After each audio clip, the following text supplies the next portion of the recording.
Well, without a doubt, everyone was a winner today. I mean, not only because we had three groups, everybody got money, prize money, but from the point of view that the presentations were excellent, and I know that I spoke to the judges and they had a hard time. There were some folks that really came up on the oral presentation, the oral presentation 60%.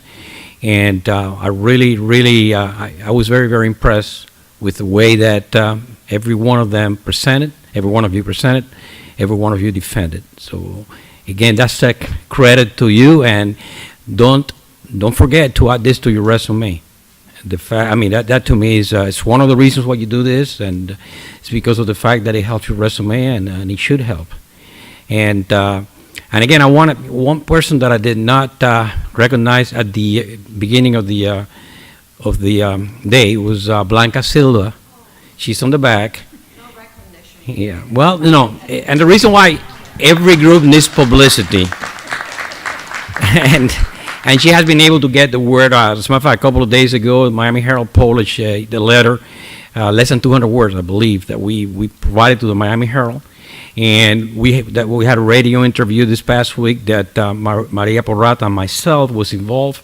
And as much as we can get the word out as to what each of you do every single year and what you have to do to prepare to do this as a side event, I think it's important for people to know that we really care also about the future of Cuba should the Cuban people have a government that allows them to be free.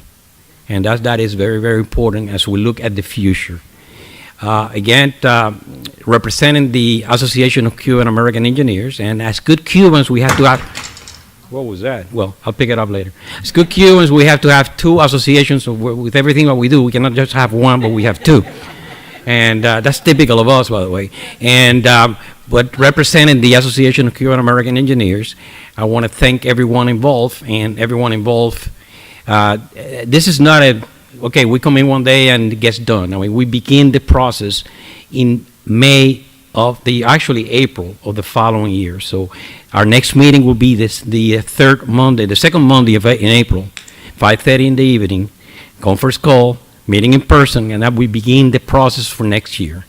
And definitely one of the things that we would like for each of you to do is come back next year, okay? Number one. Number two, tell your friends that this is really a good thing. And, we have University of Michigan represented here, so the University of Michigan almost presented. At the end, they said that they didn't have time, that they were going to do it next year. It's very, very concerning that we don't have a team from FIU and that we don't have a team from the University of Miami. I mean, those are two local universities that we can attract more people here. So we got to do whatever we can next year to actually have more teams presenting. I mean, last year we had 15 teams that submitted papers. We had to do a midterm judging and then the finalists. So again, this year we had a couple of reasons, the hurricanes and so on and so forth, and that's why I want to thank you from the bottom of my heart that you guys actually spent the time and did what you did to come here today. But I also would like to recognize if I leave anybody from the board out, the Association of Cuban-American Engineers from the board out, let me know. We have Regina, who is the president-elect. We have Bert Silvestre sitting there.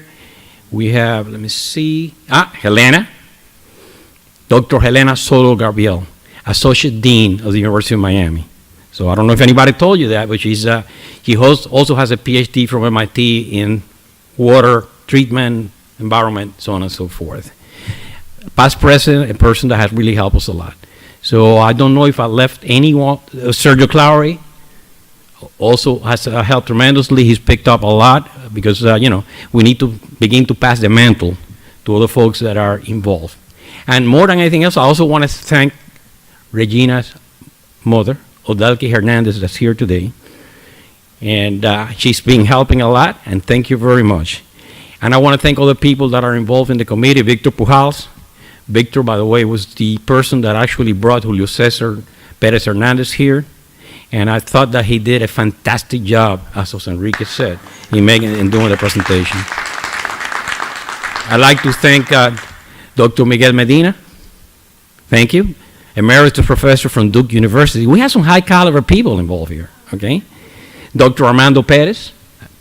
You basically met him as Armando. He's Dr. Armando Perez, okay? He was very, very much involved in industry involvement with as a water treatment specialist. So let's see if when you start naming people, obviously Bert Silvestri, retired from IBM, was still very much involved in the IT world. And did I leave anybody out? Did I leave anybody out?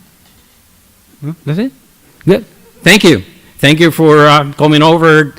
I hope that you have a good time tonight. Go by Booyah. Have dinner at Booyah. And tell him that you know Victor. Okay? Thank you very much.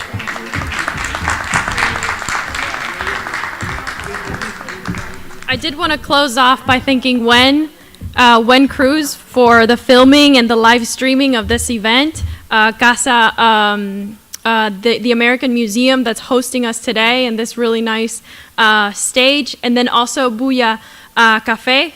They are our main sponsor, so we're very grateful for all that they've done for us. And definitely if you are staying for the next day or two in Miami, visit them in Doral or even here at Coral Gables. Their food is really magnificent. So with that said, thank you so much for your attendance today, and for those viewing us live within YouTube and Facebook, thank you so much for watching, and we will see you next year for the 2019. Thank you to Ileana Fuentes. And to Ileana Fuentes and Carissa from the American Museum here of Cuban Diaspora. So thank you again, and have a great Saturday.